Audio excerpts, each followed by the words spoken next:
Se recomienda que los menores de 12 años lo vean en compañía de un adulto responsable.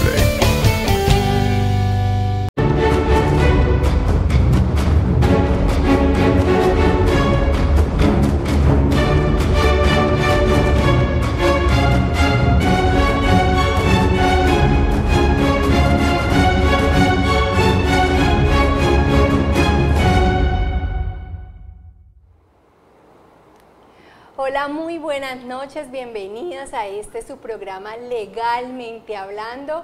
Hoy los invitamos, por supuesto, que se conecten a nuestro Facebook Live para que puedan hacer las preguntas del día de hoy, de esta noche tan especial, que tenemos un invitado hoy para responder las preguntas del tema de la noche. Hoy nuestro invitado es Aldemar Rueda Navarro. Él es abogado especialista en Derecho Notarial y Registral y en Derecho Urbano. Bienvenido, Aldemar, a la noche de hoy. Muchas gracias, doctora Tatiana. Cordial saludo para todos los televidentes. Bueno, y como lo prometimos, hoy tenemos un tema muy especial. Es un tema que concierne a muchas familias en Barrancabermeja, puesto que hoy en día miles de viviendas en nuestra ciudad adolecen de un título de propiedad. Entonces, el tema del día es cómo pasar de poseedor, ¿sí?, de un terreno, de una vivienda, a convertirnos en un propietario de la misma. Y pues hoy tenemos a Aldemar acá como invitado, como experto en la materia, y para comenzar queremos saber, y muchas de las preguntas de nuestros televidentes están enfocadas, ¿qué significa cuando alguien, ¿sí?, que posee un terreno o una casa, no tiene las escrituras? ¿Sí? Es poseedor, pero no tiene escrituras. Bueno, yo considero, y al margen de lo que el contexto normativo, en este caso el Código Civil, expresa en su artículo 762, la definición de lo que es la posesión. En este caso, la posesión, frente a la pregunta que se señala, obedece a aquel o aquella persona que tiene una tenencia sobre una cosa, en este caso un terreno, y ejerce actos de señor y dueño como un propietario, con el cuidado de la cosa, con el mantenimiento de la cosa, con la adecuación o el desarrollo constructivo. Y desde luego la diferencia entre este que ejerce una posesión frente al que no tiene las escrituras, precisamente es ese enfoque, el título de propiedad. ¿Qué es la prescripción adquisitiva y cómo ayuda a alguien a convertirse en el dueño de ese terreno o esa casa que ha poseído durante muchos años? Entonces muchas personas dicen, no, yo en estos momentos he vivido en una casa aproximadamente por 10 años, nadie ha reclamado por ella, ¿sí? ¿Puede convertirse en el dueño legal a través de un proceso conocido como la prescripción adquisitiva? Efectivamente. En este caso, la norma establece unos modos de adquirir el dominio sobre las cosas. Uno de estos modos es la prescripción, pero para ello quisiera precisar lo que señala el Código Civil en el artículo 669 frente a lo que es el concepto de dominio, en el que hace precisión frente a lo que también se conoce como la propiedad sobre el derecho real. Entonces, en este caso, la figura de la prescripción, que es un modo para perseguir ese derecho de propiedad, ese dominio sobre las cosas, va a ser la herramienta propiamente que van a tener estos poseedores irregulares para poder alegar su mejor derecho a través de un procedimiento judicial. Entonces, Aldemar, ¿cuánto tiempo tiene que pasar antes de que las personas puedan puede convertir esa posesión, ¿cierto?, en propiedad en nuestro país? Bueno, la norma primero que todo establece dos formas de prescripciones adquisitivas, una ordinaria y una extraordinaria. Para la ordinaria tenemos que se estima un término de 5 años y para la extraordinaria un término a partir de los 10 años, según una modificación normativa que viene desde el año 2002. ¿Qué condiciones deben cumplirse para que la posesión sea válida, ¿sí?, y pueda reclamar la propiedad? Bueno, como condiciones se tienen varias. Una de estas es, primero que todo, que el poseedor ejerza o que mantenga una actitud con ánimo, señor y dueño sobre el terreno donde se encuentra ubicado, la cosa. En este caso es importante que esa tenencia sea de buena fe, sea de manera ininterrumpida, permanente, que la desarrolle efectivamente, que la administre en debida forma, que sea individualizada, es decir, que yo la pueda ubicar fácilmente mediante una relación catastral o mediante una relación barrial. De igual forma, es necesario que frente a estos elementos que se enuncian en el marco normativo, la cosa sea detentada, que exista, que realmente tenga una posesión específica sobre aquella porción de terreno en la que ejerce ese señorío. Otro requisito importante es la explotación económica del inmueble. En este caso tenemos que entender que frente a lo que es la posesión en materia de predios urbanos es muy distinta a la de los predios rurales. En este caso, enfocándonos en el caso de Barrancabermeja, como también se tiene en otros casos del país, este proceso de explotación económica hace referencia a lo que es el pago de los servicios públicos, la inscripción predial y el pago del impuesto predial, y en fin, que pues en cierta forma ejerza esa debida administración sobre ese inmueble. Bueno, una persona que es poseedora de un terreno, de un inmueble, quiere tener la propiedad legal de su terreno. ¿Cuál es el procedimiento a seguir? ¿Esa persona qué debe hacer? Bueno, desde luego considero que existen varias posturas, ¿sí?, frente a los casos que en concreto tenemos en Barrancabermeja. Lo primero que hay que hacer es identificar en dónde se encuentra ubicado el inmueble, es decir, si realmente el inmueble o la porción de terreno de la cual yo soy poseedor se encuentra dentro de la malla barrial de la ciudad.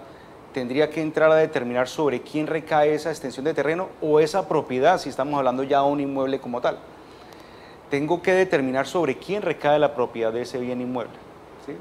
Y una vez identificada e individualizada la propiedad de ese bien inmueble sobre la que yo vengo ejerciendo la posesión, puedo iniciar una demanda ante los jueces civiles de la rama judicial o del circuito judicial de Barrancabermeja, llámese ante los jueces civiles municipales o ante los jueces civiles del circuito, según la cuantía del inmueble, según el valor del inmueble, y a través de este procedimiento puedo iniciar la demanda de prescripción adquisitiva de dominio.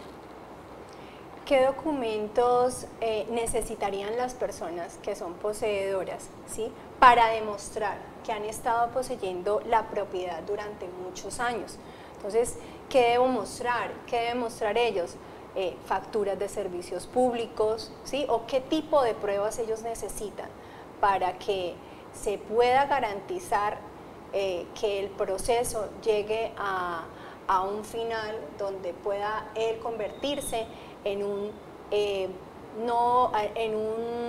propietario de su terreno. Bueno, en este caso al respecto quiero enfatizar en uno de los requisitos que a bien en el contexto de lo que es el desarrollo litigioso, los jueces hoy por hoy están exigiendo y están enfocando para dar trámite a la admisión de las demandas. Entre esos, desde luego hay que acreditar la posesión de manera ininterrumpida, con ánimo de señor y dueño, si se tiene los 5 años o los 10 años de poseedor, o si se trae una suma de posesiones, que es otra figura que dentro del contexto normativo también viene a recogerse. Es decir, si yo como poseedor le compré a otro poseedor aquella posesión donde me ubico hoy en día, ¿sí? Entonces, de esa forma voy a tener que acreditar la postura que traigo como poseedor de buena fe, cómo ha sido esa relación de mi posesión, si existe un justo título o no, y en debida forma cuáles son los actos constitutivos que me han llevado a ser ese poseedor regular. De igual forma, sí es muy importante, como ya lo señalaba anteriormente, frente a los requisitos que se tienen, entrar a acreditar lo que es la explotación económica. Entonces, si yo a bien tengo ya el reconocimiento y la formalidad frente a los servicios públicos de mi vivienda, a pesar de que no tengo la escritura pública, pues allego los recibos públicos de agua, de luz, de gas, los servicios públicos de televisión si los tengo, en fin, todos recibo todo aquello que de una u otra forma me demande un incremento o un costo frente a lo que es el mantenimiento de la vivienda para la habitabilidad como tal. De igual forma, un requisito muy importante que está exigiendo en materia de lo judicial, se debe llegar el plano correspondiente en materia catastral. Es decir, hay que buscar la forma de identificar catastralmente frente al sector, frente a la manzana, frente a la ubicación de los predios, en donde se está ubicando el inmueble en donde me encuentro propiamente ubicado o donde estoy ejerciendo la debida posesión. De igual forma, hay que llegar a un avalúo catastral, y este avalúo catastral se debe tramitar precisamente ante la institucionalidad específica en lo que es el catastro, en este caso la Oficina de Catastro Multipropósito de Barrancabermeja, como también desde luego se tiene que acreditar la matrícula inmobiliaria, un folio de matrícula inmobiliaria, se debe llegar con el mismo un folio de matrícula inmobiliaria especial, ¿sí?, expedido desde luego por la Oficina de Registro de Instrumentos Públicos de Barrancabermeja. Se deben enunciar y se deben detallar todos aquellos actos que de una u otra forma me demanden frente al desarrollo constructivo. Si yo construí las mejoras, si yo construí la casa, cómo la construí, cuáles son, digamos, los soportes que de una u otra forma tengo para la compra de esos elementos que me llevaron a construir aquella vivienda, y mejor aún, si tramitamos en su debido momento una licencia de construcción, porque las licencias de construcción desde luego operan tanto para propietarios como para poseedores, pues qué mejor herramienta que esta. Bueno, una persona, un ejemplo de la comunidad, de temas que hemos visto acá en Barrancabermeja, vende su propiedad, le vende la propiedad a otra persona, resulta que se lo vende, la otra persona se lo compra de buena fe, pero sin escritura. Si las personas dicen, ah, ya tengo mi casa, ya tengo mi terreno, pero resulta que la persona que le vendió sabía pues que no tenía escritura. ¿Cómo afecta la buena fe y la mala fe en el derecho a la propiedad de esa persona? Bueno, aquí podemos enmarcar dos figuras frente a lo que puede ser el poseedor de buena fe o de mala fe, o mejor aún lo que ya habíamos señalado atrás, lo que es la suma de posesiones. Yo me iría por la suma de posesiones en este caso, es simplemente un contexto que existe en el común denominador de Barrancabermeja. En Barrancabermeja tenemos a lo menos un promedio de más de 25.000 inmuebles o ajenas a un título de propiedad. Y ese tipo de negociaciones se han desarrollado a través de lo que se conoce como la famosa carta-venta, un documento que no propiamente surte efectos jurídicos, no hace tránsito a cosa juzgada, es decir, no establece un cierre propiamente de esa negociación como tal, no puede obligar a nadie en ninguna parte, no presta mérito ejecutivo. Entonces es un documento que propiamente sirve simplemente es para acreditar una cadena de posesión, que es lo que en materia normativa encontramos como la suma de posesiones. Entonces ese poseedor que tiene ese documento que le compró a otro poseedor, desde luego puede que esté muy ajeno de lo que pueda ser la mala fe. ¿Sí? ¿Por qué? Porque se han desarrollado bajo un contexto, una costumbre que se tiene en el sector, y que este poseedor, para poder perseguir esa propiedad, necesariamente va a tener que iniciar dos caminos: o iniciar la demanda ante, digamos, en este caso, los órganos del circuito judicial de los juzgados civiles en Barrancabermeja, o identificar quién es el propietario y mejor aún buscar la forma de llegar a un acuerdo vía extraprocesal con ese propietario como tal. Entonces, esa es fácilmente la postura que se puede tener, no solamente en este caso, sino en miles de casos que tenemos en Barrancabermeja y de seguro en el resto del país. Frente a la mala fe, tendríamos que acreditar si realmente esa persona obró con una intención de clandestinidad, con falsedades, con usurpaciones, y de ahí pues desde luego pues obviamente vamos a tener un sinnúmero de figuras propiamente a acomodar lo que puede ser la mala fe. Dentro del ejercicio de la profesión en este tema, ¿sí? ¿Cuáles son los ejemplos más comunes que usted ha visto cuando una persona busca convertir su propiedad en posesión? ¿Sí? Por ejemplo, con esas personas cuando heredan, cuando sí, hay bueno, un tipo de herencia. Esta pregunta es muy importante porque hay que dejar en claro que la posesión no se transmite por causa de muerte. Es decir, tenemos hoy en día un poseedor en un inmueble, ese poseedor parte a una mejor vida y esa posesión que él ejerce no se la va a poder transmitir a sus hijos menores o no se la va a poder transmitir a su esposa. Su esposa va a tener que acreditar también su calidad de poseedor desde el momento mismo en que ella inicia, años atrás, desde que conviven, si es un caso de una pareja o un matrimonio, esa calidad de poseedor de igual forma. Distinto es que ese poseedor tenga unas mejoras debidamente registradas. Estamos hablando de que hace unos años atrás las mejoras podían inscribirse bajo una declaración formal ante la Oficina de Registro de Instrumentos Públicos, es decir, se podía afectar la tradición inmobiliaria de los inmuebles sin que esto determinara una nuda propiedad. En este caso, al respecto a la fecha, todavía se pueden hacer declaración de mejora, es una recomendación que de luego también señalo y comparto, de establecer una declaración de mejoras vía notarial, elevar un documento, un instrumento, en este caso tipo escritura pública, que no es susceptible de registro. Pero lo correcto es que cuando entendemos que una persona muere por vía de sucesión, no se puede transmitir ese derecho de posesión, a no ser de que las mejoras se encuentren debidamente inscritas. Por el contrario, ¿qué puede hacer una persona para buscar un mejor derecho o buscar una mejor postura frente a lo que es ese derecho de propiedad que es tan anhelado? Desde luego, buscar la forma de iniciar las acciones judiciales respectivas, siempre y cuando tengan todos los elementos establecidos. Porque yo puedo ser un poseedor en el que no pago el servicio público de la luz, o puedo ser un poseedor que no pago ni luz y que no pago el agua, porque casos tenemos, ¿sí? Y aparte de eso me puedo encontrar en un asentamiento en donde no tengo el servicio público de gas. Aparte de eso podemos encontrar un caso en el que no tenemos las mejoras o el reconocimiento propiamente vía catastral, no pago un impuesto predial. Entonces, ese tipo de situaciones en las que no logro acreditar ciertos requisitos, es mejor buscar la forma de organizarnos, adecuar la situación de la mejor manera para que pueda perseguir un mejor derecho. Es decir, se debe acreditar en debida forma y a profundidad ese acto de señorío que se ejerce sobre ese terreno.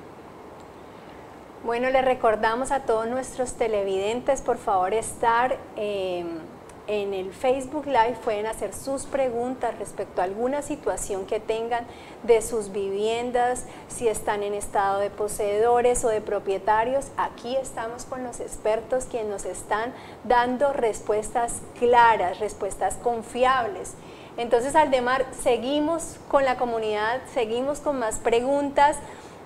Muchas veces hay un poseedor, ¿cierto? Y aparece una persona reclamando la propiedad de esa vivienda, ¿sí? Y ese poseedor ha vivido durante años en esa vivienda. ¿Qué problemas puede él tener en el momento en que quiera convertirse en propietario de esa vivienda cuando aparece otra persona reclamando la propiedad? Bueno, yo aprovecho el espacio y voy a hacer una breve introducción. Barrancabermeja, y hablo de Barrancabermeja porque nos encontramos en este momento en esta ciudad y voy a tomarla como ejemplo. Barrancabermeja hace muchos años atrás ha presentado este problema, ¿sí? Es un problema que abarca a lo menos gran parte o más del 50% de lo que es la malla barrial del área urbana de la ciudad. Anteriormente, pues obviamente, y a la fecha tenemos grandes extensiones de terreno que a la fecha recaen sobre propietarios o sobre personas del contexto privado. Y tenemos un centenar de barrios, un centenar de viviendas, miles de viviendas que se encuentran en esta situación. Hay que entender de que el propietario no puede desconocer la existencia de un poseedor, como tampoco el poseedor puede desconocer la existencia de un nudo propietario. En este caso yo recomendaría, si a bien se tienen todos los requisitos debidamente acreditados y si realmente tienen la capacidad económica, la confianza frente a toda su acreditación en el contexto, iniciar las acciones respectivas. ¿Qué es lo que pasa con estas acciones respectivas? Inicialmente va a tramitarse en una primera instancia ante el juez de conocimiento, juez civil, de acuerdo a la cuantía, juez civil municipal o juez civil del circuito, y esta primera instancia va a surtir un tiempo prolongado que de luego depende también del cúmulo laboral del despacho que le conozca. Va a necesitar realmente, pues obviamente, acordar unos honorarios con el profesional del derecho que a bien vaya a representar esa demanda para perseguir ese derecho de propiedad. Pero ese propietario que aparece también tiene un derecho, y es el derecho de iniciar bajo la reconvención una demanda en paralelo para perseguir que ese mejor derecho que está queriendo acreditar ese poseedor se le reconozca a él como propietario o nudo propietario, quien ya tiene una ventaja por tener desde luego un reconocimiento en la tradición inmobiliaria del inmueble. Ahora bien, la ley 1448 determina que para aquellos propietarios que están debidamente reconocidos bajo la ley de víctimas o procesos o los inmuebles se encuentran dentro de los procesos de restitución, estos procesos prácticamente quedan suspendidos y esa suspensión desde luego pues obviamente va a recaer muy a favor de de aquel quien de una u otra forma detenta esa figura de propietario. ¿Cuál es mi recomendación? Hay que buscar la forma de llegar a un acuerdo entre estos grandes propietarios y estos poseedores y establecer un gran proceso de titulación. Vamos a estar trabajando en eso próximamente. Ya tenemos identificado un gran número de escenarios dentro de la malla barrial, dentro del sector nororiental. Ya hemos establecido unos acercamientos con grandes propietarios que tienen la disposición de reconocer ese mejor derecho a aquellos poseedores que a bien se quieren hacer parte en este proceso extraprocesal. De lo contrario, pues estos poseedores y a bien tienen en todo su derecho iniciar las acciones respectivas. ¿Qué es lo que pasa? Si yo me voy a demorar 5 años en un proceso de prescripción y me voy a gastar 5 millones en un proceso de prescripción, pues ¿por qué no lo hago directamente con el debido propietario, quien de una u otra forma le voy a reconocer ese mejor derecho, vamos a llegar a un acuerdo y posiblemente lo vamos a desarrollar en el menor tiempo posible? Aquí tenemos una televidente, Mariluz nos pregunta, ¿cuándo se empieza a ser poseedor de una vivienda? Bueno, recuerden que el poseedor de la vivienda es aquel que está de manera permanente, ininterrumpida, pacífica, que no entra con violencia, que se cree dueño de la tierra, que la empieza a administrar, que la empieza a cuidar. Ese poseedor con estas características, cumplido 30 días, ya empieza a ejercer actos de señoría.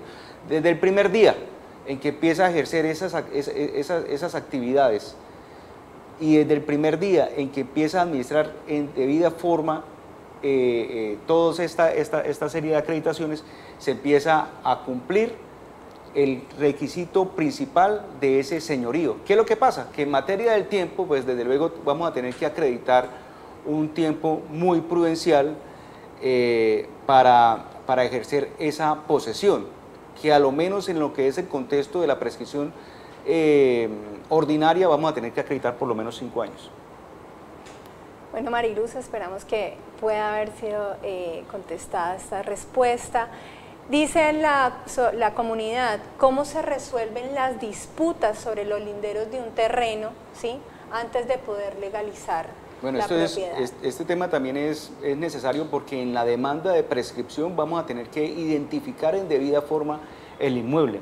Es decir, yo voy a tener que identificar todo el contexto de las cabidas, de los linderos, determinar realmente el área, establecer con quién me encuentro al norte, con quién me encuentro al sur, y esa es una situación apremiante a la fecha porque muchos de las descripciones en los folios de matrícula inmobiliaria o las descripciones en cabildos linderos en los títulos existentes ya no son los mismos a la fecha. Podemos encontrar un título de propiedad de 1955 en donde las descripciones señalaban una serie de amojonamientos naturales que hoy en día ya no existen, ¿sí? Entonces fácilmente podemos encontrar el inmueble que está lindando al norte con la cerca X de tal lado o en tal dimensión, y esa cerca pues realmente ya no existe. Entonces es importante lograr acreditar en debida forma todo lo que es la cabida y lindero, el área en especial, y poder nosotros a través de este tipo de instrumentos establecer debidamente cuál es el área específica que voy a buscar prescribir. Si existen anomalías frente a las áreas, hay inconsistencias, pues desde luego voy a tener que también acompañar este procedimiento bajo un formato o una figura o una demanda que es la del deslinde y amojonamiento, que como proceso declarativo requiere una formalidad o un requisito de procedibilidad que es en cierta forma acreditar la debida conciliación entre las partes. ¿Es posible convertir la posesión en propiedad si hay deudas, ¿sí?, o impuestos pendientes sobre el terreno? Bueno, recuerden que para poder yo ejercer un señorío pleno sobre la cosa, por eso yo señalaba desde el primer día, no porque desde el primer día empiece la posesión, sino porque desde el primer día yo empiezo a organizar digamos, mi calidad de hacerme dueño de la cosa o del terreno o del inmueble como tal. Entonces yo tengo que identificar cómo está el inmueble. Si el inmueble presenta una deuda, pues, y si yo me doy en la tarea de sanear esa deuda, pues ahí estoy yo explotando el inmueble que estoy buscando poseer o que busco poseer o que estoy poseyendo. Entonces, en ese sentido, más que acreditar, digamos, esa explotación económica, es ejercer ese señorío sobre la cosa, es adecuarla. Porque si a bien yo estoy generando una posesión y resulta y pasa que no pago los servicios públicos, el propietario fácilmente puede venir a pagar los servicios públicos, puede venir a pagar el impuesto predial y adquiere aún más derecho, o se le esconde o se le retira aún más el derecho de perseguir esa prescripción por parte del poseedor. Bueno, ya se nos ha acabado el tiempo legalmente hablando, pero yo sí quiero hacer una última pregunta muy importante porque sé que los televidentes están esperando esta respuesta. ¿Cuáles son los beneficios, Aldemar, de convertir la posesión en propiedad? ¿En qué se beneficia la persona que dice, yo tengo carta-venta, pero ¿por qué debo tener la propiedad, el título de mi vivienda? Bueno, es sencillo. Un título de propiedad me acredita judicialmente.